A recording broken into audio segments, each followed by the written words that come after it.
You're heading south of the Mason-Dixon. This is the Week in Review at the Abbeville Institute. Here is your host, Brian McClanahan. Welcome back to the Week in Review at the Abbeville Institute. This is your host, Brian McClanahan, and this is episode 102, covering the year of 2017. So this is the year in review at the Abbeville Institute. A little different today. Glad to have you back on the program. Glad to be here. This is our last episode of 2017. If you do like this podcast and you do want to share it around on social media, please find us on social media. You can do so by going to our webpage, abbevilleinstitute.org. At the top of the page, you'll see all of our social media buttons, but you can find us on Facebook at Abbeville Institute, on Twitter at Abbeville INST, and of course, you can subscribe to our YouTube page also, Abbeville INST.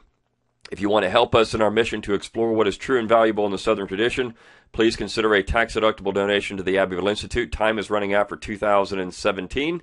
Again, just go to our webpage, abbevilleinstitute.org. At the top of the page, you'll see a button that says support. Click on that. You'll find memberships for individuals, and you can give as little as $3 a month or $25 a year or $5 a month or $50 a year, depending on if you're a student or not. And we do have other types of options as well. Just in that menu there, you can see you can donate if you're a business as well. So there are plenty of options, plenty of ways to give to the Abbeville Institute. You can help keep the podcast going, help keep the website up and running, help keep our programs coming, which of course we do have a program coming up in February of 2018 in Charleston, South Carolina, February 23rd and 24th on Confederate Monuments, which is timely because, of course, as we began the year with the attack on Confederate monuments and Confederate monuments coming down in places like New Orleans, we end the year with Confederate monuments coming down in Memphis. And so I'm going to talk about that today. But our program addresses these things. So please go on out and support our website and our mission. Please go to our social media pages and support us there.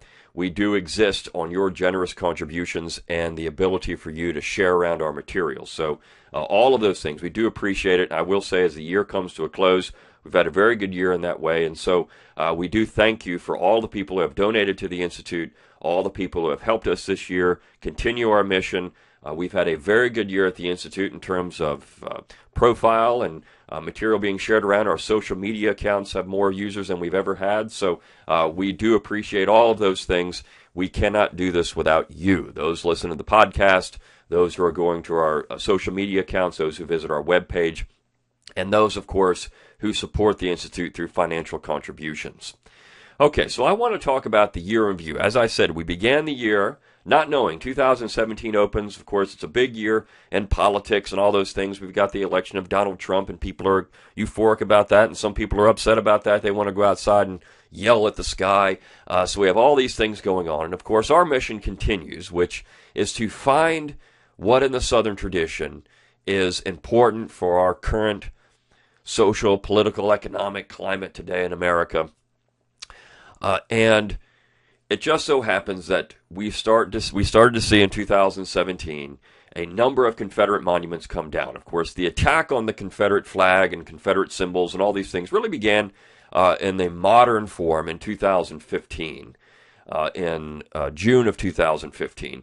But it's continued in various ways throughout. And of course, there was a general law here for a few months, but the city of Memphis this week decided by selling two city-owned parks, state-owned park, government-owned parks, I should say, for $1,000 each, that this private company can now remove a statue of Nathan Bedford Forrest and one of Jefferson Davis. And so they skirted state law by doing so.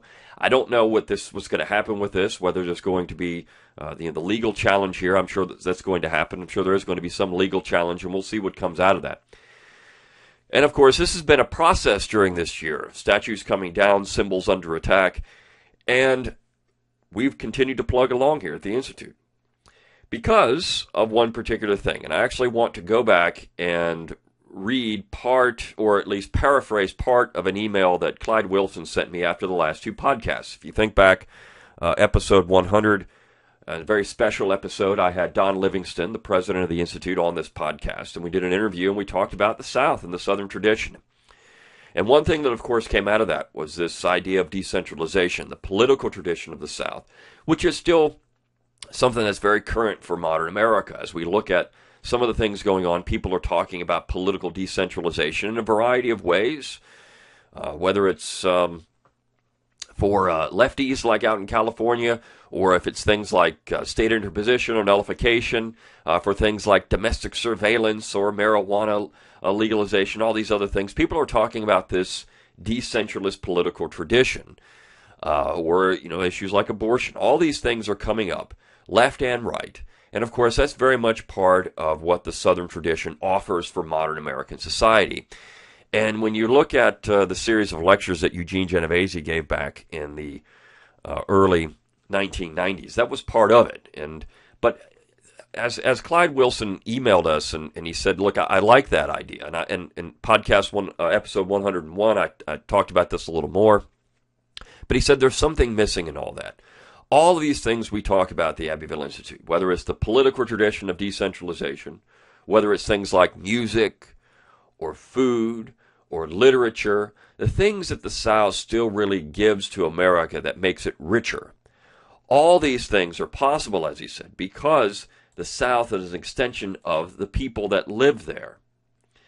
These things reflect Southern society, identity, personality, extended family, knowing where your people are buried, humor, traditions, the older religiousness. All these things are an outgrowth, he said.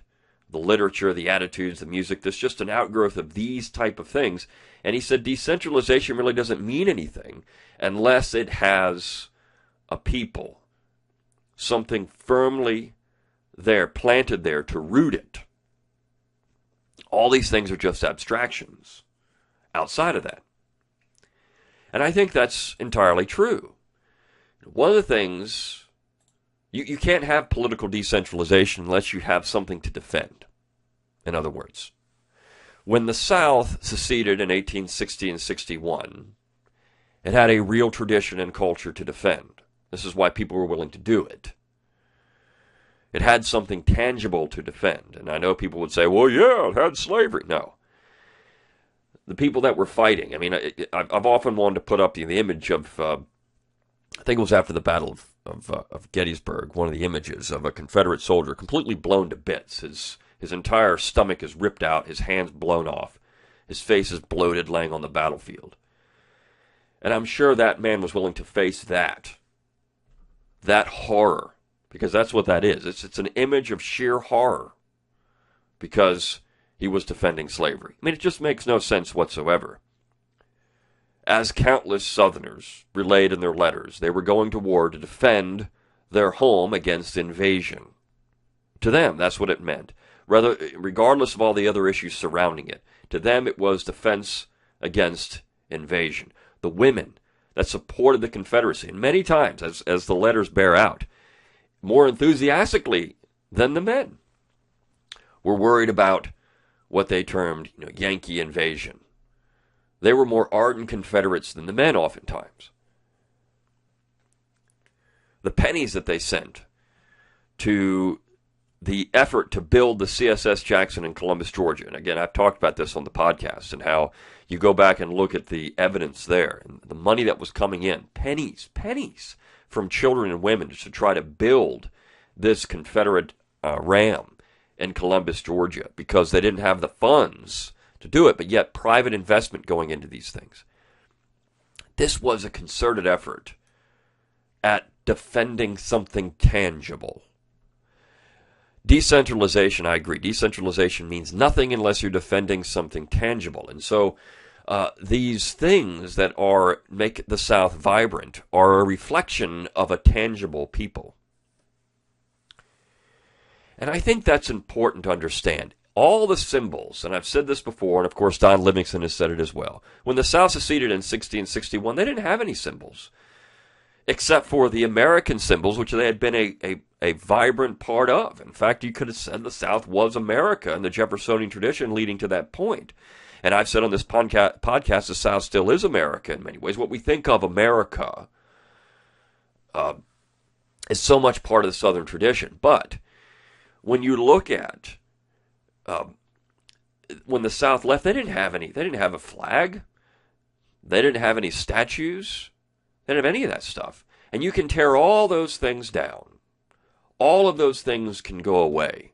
But as long as the people are still there, as long as the real tangible thing, which is rooted in something, is still there, the South still survives.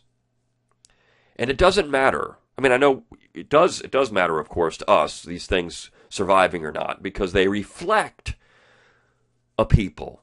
But if all these things were gone tomorrow, if all the statues were torn down, if all the flags were taken down, if all of that happened, the people still exist. The Irish knew this well. You could retire the green flag. You could make it illegal to fly the green flag. But as long as they could write the songs and talk about the people, one day that green flag would fly again. And I think that's important for us in our despair oftentimes, to understand that as long as we can continue to do this, if we can continue to have the website that we have and talk about Southern culture and literature and music and food and the political tradition and the heroes of the South, all throughout the South, 400 years of history, we can talk about Southern society objectively, the good and the bad. We can talk about the traditions, the good and bad.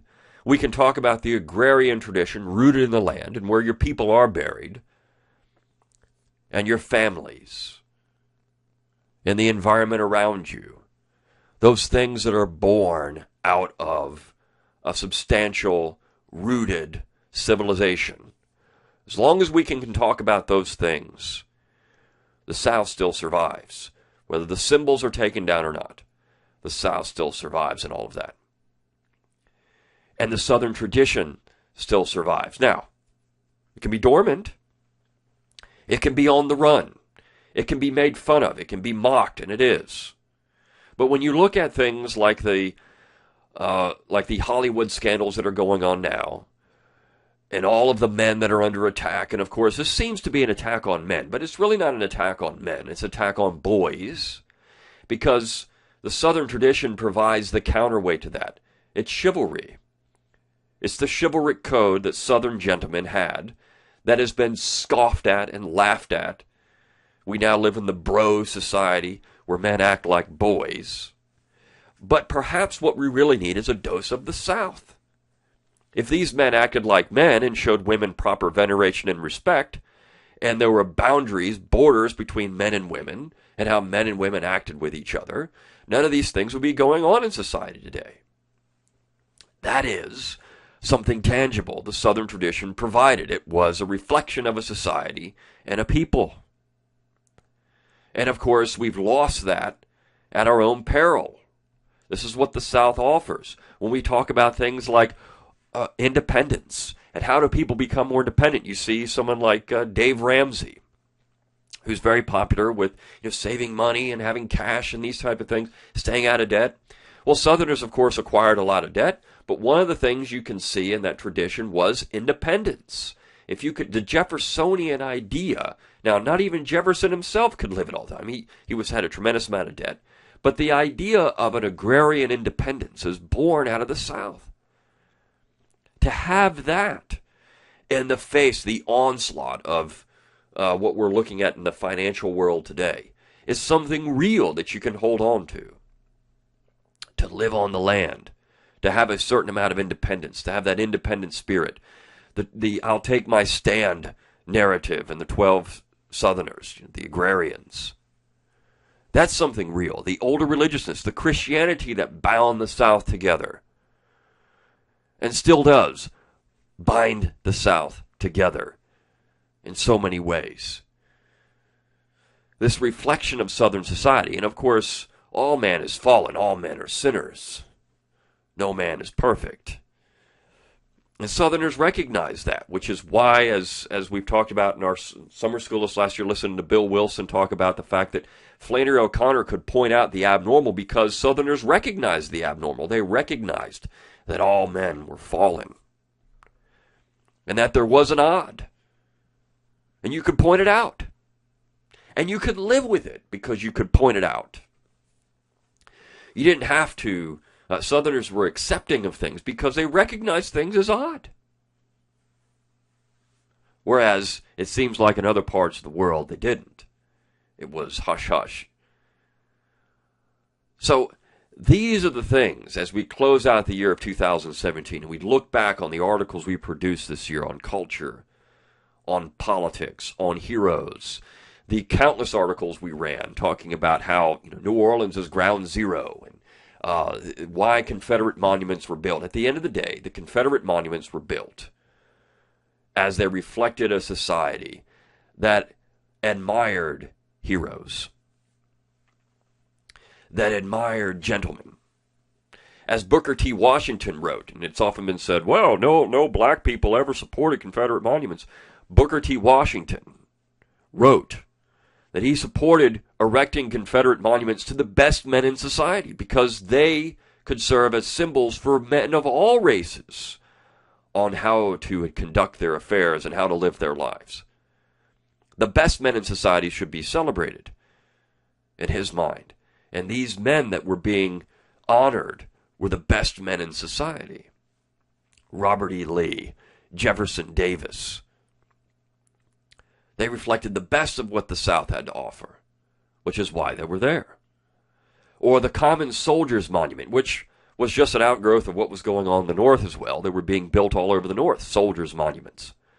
Reflected the heroism of a people, the staunch defense of a place,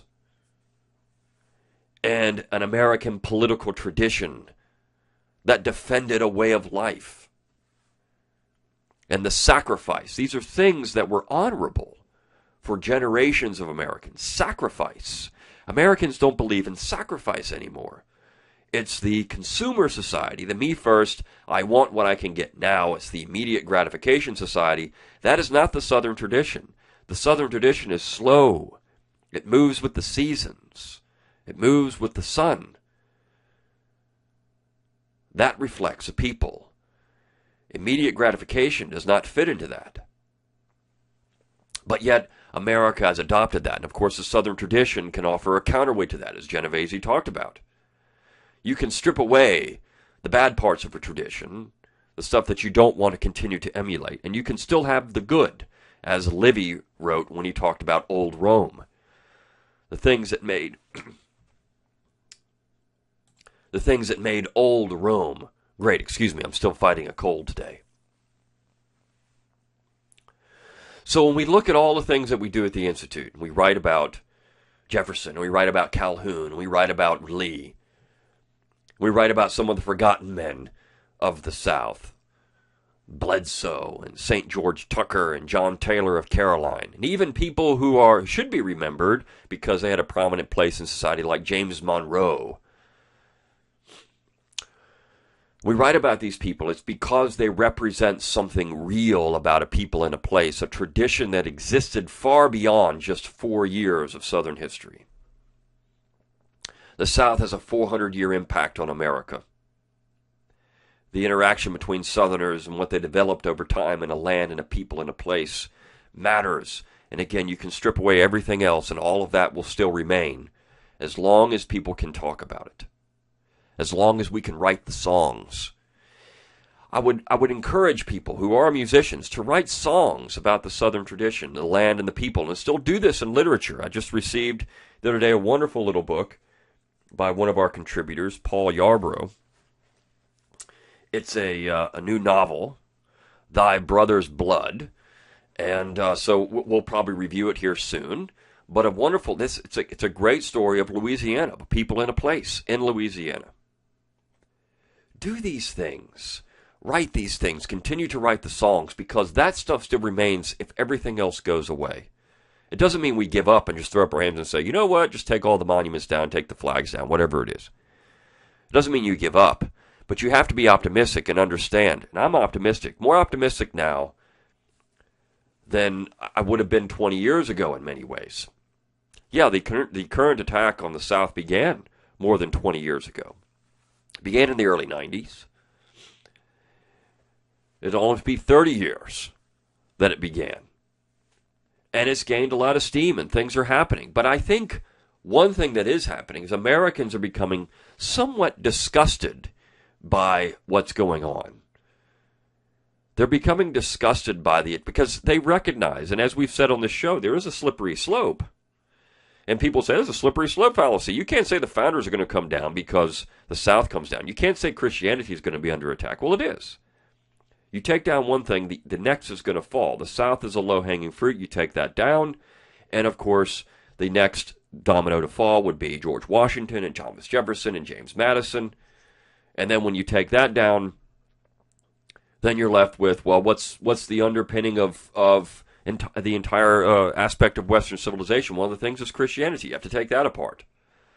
You see crosses taken out of churches because, of course, that's offensive to people. So this is all just a slippery slope, and this is why it's important to hang on to these things. But again, they took the crosses out of Russia, the Soviet Union, and they still existed, and they've come back stronger than ever there. Christianity is on the rise in the former Soviet Union because the people held on to it stronger. And they wanted it more because it was demonized to the extent that it was. And so I have hope. People are recognizing this. They're recognizing they need these things. They need this counterweight to modern American society. Whether they recognize where it's coming from or not, that's our job to try to connect the dots. But they recognize they need it. I just saw an article the other day, millennials are moving out of the cities into the country. And they might think this is kind of a hippie agrarianism, but that hippie agrarianism actually is born out of something real, which is the South, and the older agrarianism of the South. So there is something there to be recognized. We have to connect all the dots. It has to be real, it has to be tangible, it has to be something you can put in your hand. And so, in that way, our year has been very productive. We've pointed these things out. We've had a lot more interest in the Institute than we've ever had before. Across the country, across the world, we have people interested in the Institute all over the world. We have people interested in the Southern tradition all over the world. And that's always been the case. Clyde Wilson used to always talk about how he had people coming from Europe to study John C. Calhoun because to them he offered something interesting and novel about political society. And they weren't hung up on the issue of, slavery, as Americans get hung up on that. You say that person owned slaves, well, then we can't like them. Well, of course, if you do that, you can't like anything in Western civilization, really, because Western civilization has had slavery in it, really, from the beginning. So we've recognized that as a part of the Southern tradition that we want to do away with. We've recognized that. But it still doesn't take away from the things that many of these people said about society and government. You can separate the two, again, as Genovese said in the early 90s. And I bring Genovese up because Genovese was from New York. He was a one-time Marxist, but he recognized that the South offered something valuable for American society. The critique the South, the conservative critique of American society only came from the South. People like H.L. Mencken recognized that. The Old South civilization was the only real civilization America ever had. And so all the things that have happened in 2017 could make you depressed, but I'm still optimistic that the Southern tradition is still growing. It's growing in people. They just don't realize it yet. And we are planting seeds, and they are germinating. And we have students coming to us from all over the place now. They're finding us. And they're finding the Southern tradition, maybe for the first time. And they're saying, my gosh, this is changing my worldview. This is changing the way I look at things. And when you look at the Southern political tradition defending something real and tangible, we'll see how this is going to work in the future. But certainly, that Jeffersonian tradition is alive and well in America today. And if you still look at the things in Southern culture that make the South interesting, people still enjoy Southern cooking and Southern music and Southern literature. And those things still exist because they reflect the people. And I would again encourage anyone who has an artistic flair to go do these things. Southern art needs to exist as well. Because these are the things that will allow the South to survive. And so one of the things I want to do in this last podcast for 2017, and I'm only going to talk about one article that we ran this week, and it wasn't even an article, it was a story, and it's literature. And it was a story that was published in 1930 by a mill worker. A mill worker named C.M. Bissell. He wrote a popular column in Spartanburg, South Carolina in the 20s and 30s under the name F. Goodloe. And so he wrote this little story in 1930, 4 years before he died. And it's a wonderful little story. It was originally published in the Spartanburg Herald-Journal in December of 1930. And I recommend that you read it twice to yourself, and then read it twice to your family. But I love the last part of the story. There's funny parts in it. There's parts that'll make you cry. And I love this last part because it brings together many of the things in the Southern tradition that make it unique and a valuable part of American society. So I'm going to read these last 3 paragraphs because, again, the expression is here at what makes the South valuable, even in modern America. Well, after so long a time, we got the grandchildren off to bed, and then the rest of the folks, kinder gave out anything else to say, and they went to bed, and left just me and the 2 little stockings hanging on the mantelpiece in the room.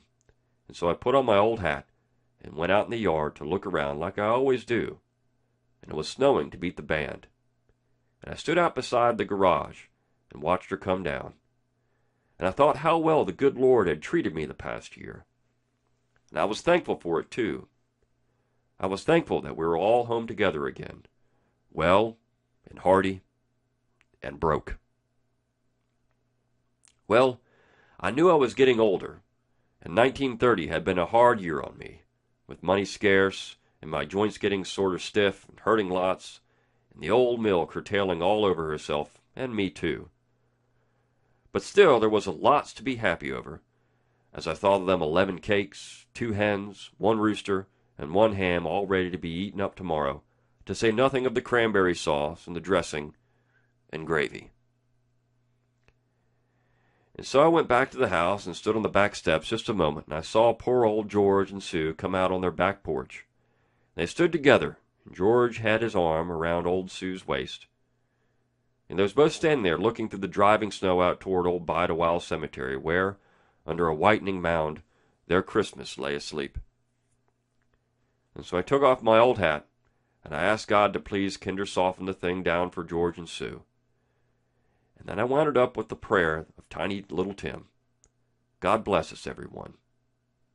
And the old mill bell struck the hour, and it was 12 o'clock, December 25th, 1930. And it was snowing. And so I went to bed.